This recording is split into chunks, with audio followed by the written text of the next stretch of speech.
રામકૃષ્ણનો જ અવતાર છું। હું કલ્કી અવતાર જ છું અને હું આ લીલા કરી રહ્યો છું। જગતમાં સતયુગની સ્થાપના જગદંબાની આજ્ઞાથી।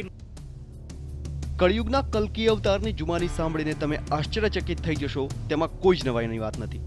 પોતાને ભગવાન વિષ્ણુનો કલ્કી અવતાર કહેનાર આ મહાશયનું નામ છે રમેશ ફેફર, જે વડોદરા ઇરિગેશન વિભાગમાં અધિક્ષક ઇજનેર તરીકે ફરજ બજાવે છે। આ મહાશય ભલે પોતાને કલ્કી અવતાર ગણાવતો હોય, પરંતુ તમને એ જાણીને પણ નવાઈ લાગશે કે પોતાની જાતને કલ્કી અવતાર ગણાવનારા આ મહાશય વિરુદ્ધ તેની જ પત્નીએ નોંધાવી છે પોલીસ ફરિયાદ।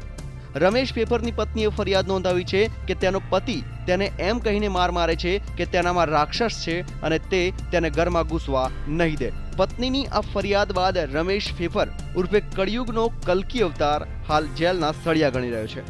ફરી એકવાર સાંભળો શું કહે છે કળિયુગનો આ કલ્કી અવતાર। રામકૃષ્ણનો જ અવતાર છું। હું કલ્કી અવતાર જ છું અને હું આ લીલા કરી રહ્યો છું। જગતમાં સતયુગની સ્થાપના જગદંબાની આજ્ઞાથી। જો કે પત્નીની ફરિયાદ બાદ પોલીસે રમેશ ફેફર ઉર્ફે કળિયુગના આ કલ્કીને કાળ કોઠડી એટલે કે જેલમાં ધકેલી દીધો છે।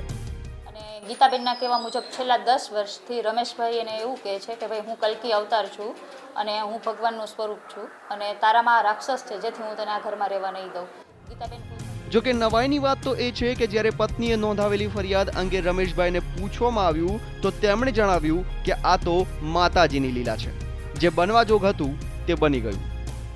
ના, રમેશભાઈની પૂછપરછ દરમિયાન રમેશભાઈ એવું કહે છે કે આ બધી જે છે તો લક્ષ્મીજીની લીલાઓ છે, બરાબર, આ બધું બનવા જોગ હતું એટલે બની ગયું છે। બાકી અમારા બેયની વચ્ચે તો પ્રેમ છે જ, પણ ખરેખર એના પત્ની છે એ આ શારીરિક ત્રાસ ફીલ કરે છે।